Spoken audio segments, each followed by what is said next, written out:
Hello दोस्तों, स्वागत है आपका target teaching exam YouTube channel पे। तो आज के इस क्लास में हम लोग देखेंगे बीपीएससी द्वारा जो पिछले साल हेड टीचर का एग्ज़ाम कंडक्ट करवाया गया था उसके बाल विकास के 50 प्रश्नों को, और वो भी ऑफिशियल आंसर की के साथ। और अगर आप लोग इसको पीडीएफ के रूप में पाना चाहते हैं तो बस आप लोगों को एक छोटा सा काम करना है, वो मैं आप लोगों को क्लास के बीच में बताऊंगा कि आपको क्या करना है जिससे कि आप लोगों को ये पीडीएफ प्राप्त हो सकेगा। तो पहला प्रश्न पूछा गया है, शिक्षा का अधिकार अधिनियम 2009 की धारा 24 निम्नलिखित में से किससे संबंधित है। जो आरटीई एक्ट 2009 आया था उसका जो धारा 24 है वो किससे संबंधित है, तो ये संबंधित है शिक्षकों के कर्तव्य और शिकायतों का निवारण। ऑप्शन डी इसका सही उत्तर है। अगला प्रश्न पूछा गया था, भारतीय प्रणाली के अनुसार शिक्षा क्या है। तो भारतीय प्रणाली के अनुसार शिक्षा जो है सत्य की तलाश में आत्मा का प्रशिक्षण है। नेक्स्ट क्वेश्चन पूछा था, निम्नलिखित में से किसने उद्दीपन प्रतिक्रिया संबंध को सीखने की मूल इकाई माना है। तो ये माना था व्यवहारवादियों ने, और जो उद्दीपन प्रतिक्रिया या अनुक्रिया का सिद्धांत है वो जो है थार्नाइक ने दिया था। इनमें से कौन सीखने के लिए रचनावादी दृष्टिकोण से जुड़ा है। तो कौन जुड़ा है, तो ये जो आयोग ने आंसर माना था इसका माना था वाइगोत्स्की। नेक्स्ट क्वेश्चन है, एक बच्चे की सामाजिक शिक्षा वास्तव में शुरू होती है। तो एक बच्चे की सामाजिक शिक्षा वास्तव में कब से शुरू हो जाती है, तो ये जन्म से ही, यानी जैसे ही वह जन्म लेता है। नेक्स्ट क्वेश्चन पूछा गया है, निम्नलिखित में से कौन सी सीखने की अवधारणा में सुधार के लिए एक रणनीति है। तो ये है विषय वस्तु का सार्थक संगठन। क्वेश्चन 7 पूछा गया है, शिक्षा आयोग 1964-66 की रिपोर्ट का शीर्षक है। शिक्षा आयोग जिसे कि आप लोग कोठारी आयोग के भी नाम से जानते हैं, तो इसका शीर्षक क्या था, तो इसका शीर्षक था शिक्षा और राष्ट्रीय विकास। ऑप्शन डी इसका राइट आंसर है। क्वेश्चन नंबर 8 पूछा गया था, निम्नलिखित में से कौन सा शिक्षण के अंतःक्रियात्मक चरण के दौरान किया जाता है। तो क्या किया जाता है, तो ये किया जाता है शिक्षार्थियों की रुचियों और क्षमताओं के बारे में निदान। अगला प्रश्न पूछा गया है, एक शिक्षक, ये कोटेशन है, एक शिक्षक वास्तव में तब तक नहीं पढ़ा सकता जब तक कि वह स्वयं सीख नहीं रहा है। यहाँ पे थोड़ा टाइपिंग एरर है, यहाँ पे लिखा गया है जब तक कि वह स्वयं सीख नहीं रहा है। यह जो है किसका एक दृष्टिकोण है, तो ये जो कथन है ये कहा है रविंद्रनाथ टैगोर ने। अगला प्रश्न पूछा गया है, स्वामी विवेकानंद निम्नलिखित में से किस अवधारणा पर बल दिया है। तो स्वामी विवेकानंद ने किस अवधारणा पर बल दिया है, तो इन्होंने मानव निर्माण शिक्षा पे बल दिया। क्वेश्चन 11, सहकारी अधिगम की अवधारणा किसने प्रस्तुत की है। सहकारी अधिगम, तो ये प्रस्तुत की है जॉनसन और स्मिथ। 12वां नंबर का प्रश्न है, शिक्षण के अग्रिम आयोजक मॉडल के अनुसार सामग्री को व्यवस्थित करने के लिए निम्नलिखित में से किस सिद्धांत का उपयोग किया जाता है। इसका राइट आंसर है ऑप्शन ए प्रगतिशील भेदभाव का सिद्धांत। क्वेश्चन नंबर 13, इनमें से किसने सुझाव दिया कि अहंकारवाद छोटे बच्चों के भाषा सीखने को प्रभावित करता है। तो इसका राइट आंसर है जीन पियाजे।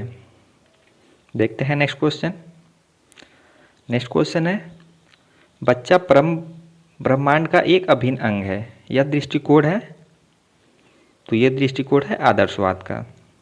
बच्चा परम ब्रह्मांड का एक अभिन्न अंग है। क्वेश्चन नंबर 15 पूछा गया है, रूसो की स्वतंत्रता की अवधारणा को किसके द्वारा स्वीकार नहीं किया गया था। रूसो द्वारा जो स्वतंत्रता की अवधारणा दिया गया था वो जो है किसके द्वारा नहीं स्वीकार किया गया था। तो ऑप्शन डी में जॉन डीवी दिया है, इसका राइट आंसर है। भारतीय संविधान का कौन सा अनुच्छेद प्राथमिक स्तर पर मातृभाषा में शिक्षा की सुविधा से संबंधित है? तो कौन सा अनुच्छेद जो है मातृभाषा में शिक्षा देता है? तो यह है आर्टिकल 350A। ऑप्शन बी इसका राइट आंसर है। क्वेश्चन नंबर 17 है पुस्तक द लाइफ डिवाइन। जो पुस्तक द लाइफ डिवाइन है ये जो है किसकी पुस्तक है? तो ये अरविंदो घोष की पुस्तक है। ऑप्शन सी इसका सही उत्तर है। क्वेश्चन नंबर 18 निम्नलिखित में से कौन सा पाठ्य योजना में एक केंद्रीय बिंदु है? पाठ्य योजना का केंद्रीय बिंदु है विद्यार्थी। एमिल दुखम का कार्यप्रणाली उपकरण है। तो ये उपकरण है सामाजिक तथ्य का। क्वेश्चन नंबर 20 किस प्रकार का अनुसंधान सिद्धांत विकास से संबंधित है? किस प्रकार का अनुसंधान सिद्धांत जो है वो विकास से संबंधित है? तो वो होता है बुनियादी अनुसंधान जो कि विकास से संबंधित है। क्वेश्चन नंबर 21 पूछा गया था शरीर के अंगों में प्रसार को किस नाम से जाना जाता है? तो इसे हम लोग वृद्धि के नाम से जानते हैं और ये एक मात्रात्मक परिवर्तन है। क्वेश्चन नंबर 22 संज्ञानात्मक प्रक्रिया के अध्ययन का क्षेत्र है। तो यह है संज्ञानात्मक मनोविज्ञान। जीन पियाजे के अनुसार संज्ञानात्मक विकास की प्रमुख अवस्थाओं की संख्या है। तो यह है 4। क्वेश्चन 24 सार्वभौमिक बुद्धि पद सबसे पहले किसने गढ़ा था? तो इसका ऑप्शन ई है इनमें से कोई नहीं। अगला प्रश्न पूछा गया था सार्वभौमिक बुद्धि के मॉडल में कितनी सार्वभौमिक क्षमताएं शामिल हैं? तो इसका राइट आंसर है ऑप्शन बी 20। क्वेश्चन नंबर 26 विद्यार्थियों की सीखने की कठिनाइयों की पहचान करने के लिए किस प्रकार के आकलन का उपयोग किया जाता है? तो कठिनाइयों की पहचान करने के लिए किस प्रकार के आकलन का उपयोग किया जाता है? तो ये किया जाता है नैदानिक आकलन का। और फिर जब कठिनाइयों की पहचान हो जाती है उसके बाद से जो है उसका उपचार किया जाता है। क्वेश्चन नंबर 27 है किस प्रकार का बुद्धिमान व्यक्ति चित्रों आकृतियों और आकारों का सटीक वर्णन कर सकता है? तो ये होता है स्थानिक। क्वेश्चन नंबर 28 बच्चों के किस आयु वर्ग के लिए शिक्षा का अधिकार अधिनियम जो है मौलिक अधिकार है? किस वर्ग के लिए? तो 6 से 14 साल। क्वेश्चन नंबर 29 है निम्नलिखित में से कौन सा बचपन के दौरान बौद्धिक विकास की विशेषता है? तो यह है मूल सामग्री के संबंध में तर्क विकसित होता है। Option C. Question number 30 Kohlberg के अनुसार निम्नलिखित में से कौन सा नैतिक विकास का चरण नहीं है? तो कोहलबर्ग ने पूर्व परंपरागत चरण दिया था, पश्च परंपरागत चरण दिया था और परंपरागत, लेकिन फॉलिक चरण नहीं दिया था। तो इसलिए इसका राइट आंसर हो गया ऑप्शन बी। क्वेश्चन नंबर 31 वृद्धि और विकास के बारे में निम्नलिखित में से कौन सा कथन सही नहीं है? तो इसका राइट आंसर है वृद्धि पर्यावरण का एक कार्य है। ये जो है विकास और वृद्धि के बारे में सही कथन नहीं है। क्वेश्चन नंबर 32 पियाजे के अनुसार संरक्षण की संक्रिया संज्ञानात्मक विकास के निम्नलिखित में से किस चरण में उभरता है? बच्चों में संरक्षण का गुण जो है वो किस संज्ञानात्मक विकास में जीन पियाजे के अनुसार किस चरण में आता है? तो वो आता है मूल संक्रियात्मक चरण। इसका एज ग्रुप होता है 7 से 11 वर्ष।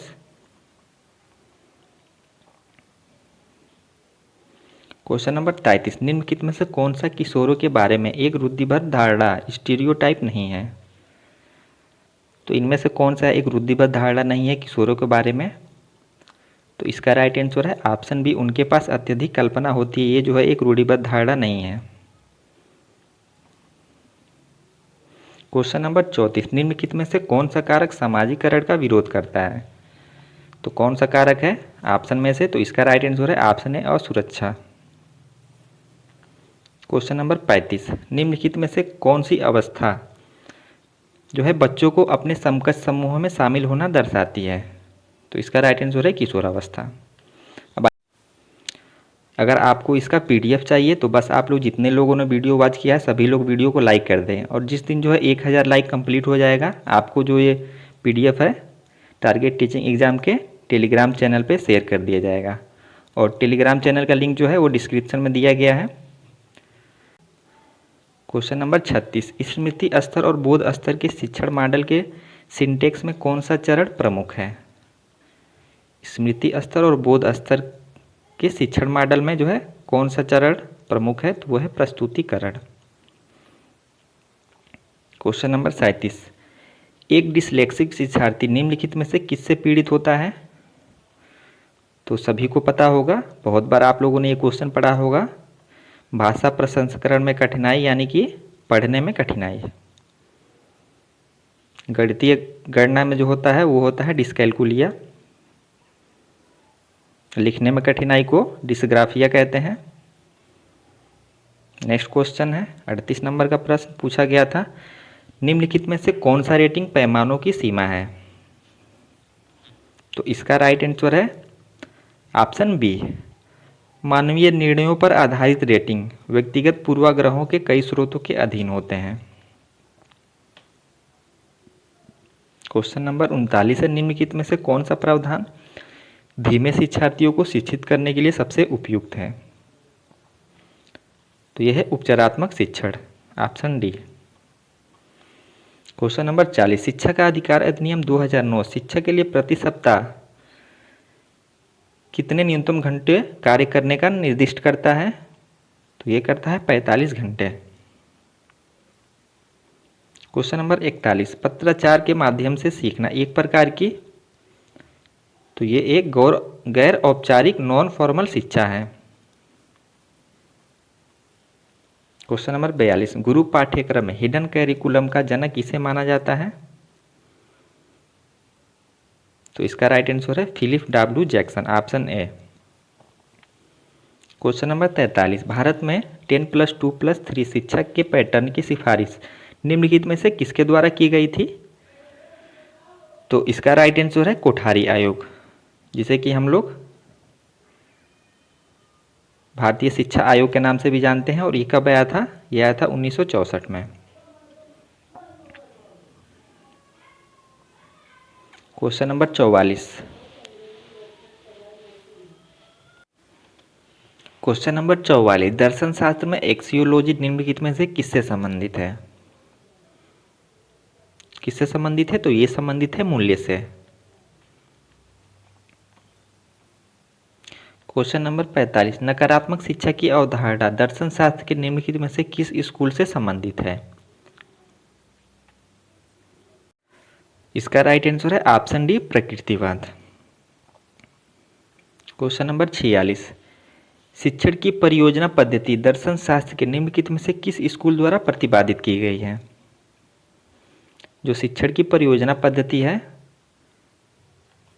वो जो है दर्शन शास्त्र के किस स्कूल द्वारा प्रतिपादित की गई है? तो ये प्रतिपादित की है व्यवहारवाद द्वारा।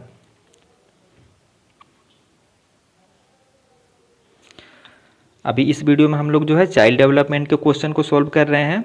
बाकी इसके बाद नेक्स्ट आने वाले वीडियो में हम लोग जीके जीएस के जितने भी क्वेश्चन बीपीएससी द्वारा हेडमास्टर के एग्ज़ाम में पूछा गया है उन सभी क्वेश्चनों को सॉल्व करेंगे। तो जितने भी लोग अगर चैनल पर नए हैं, चैनल को सब्सक्राइब नहीं किए हैं, वो चैनल को जरूर सब्सक्राइब कर लें। तो 47 नंबर का प्रश्न है, द्वंद्वात्मक भौतिकवाद की अवधारणा किस दार्शनिक विचारधारा से संबंधित है? तो किससे संबंधित है द्वंद्वात्मक भौतिकवाद की अवधारणा? तो ये संबंधित है मार्क्सवाद से, ऑप्शन बी इसका राइट आंसर है। क्वेश्चन नंबर 48, किसने कहा कि केवल बच्चों को बहुत सारी जानकारी देना, उसे परीक्षा उत्तीर्ण कराना शिक्षा का सबसे बुद्धिहीन रूप है? तो ये किसका कथन है? तो ये कहा था जिद कृष्णमूर्ति ने। ऑप्शन बी में जो जिद कृष्णमूर्ति दिया है इसका राइट आंसर है। क्वेश्चन नंबर 49, भारतीय संविधान का कौन सा अनुच्छेद किसी भी व्यक्ति को कानून के समक्ष समानता और कानून के समान सुरक्षा प्रदान करता है?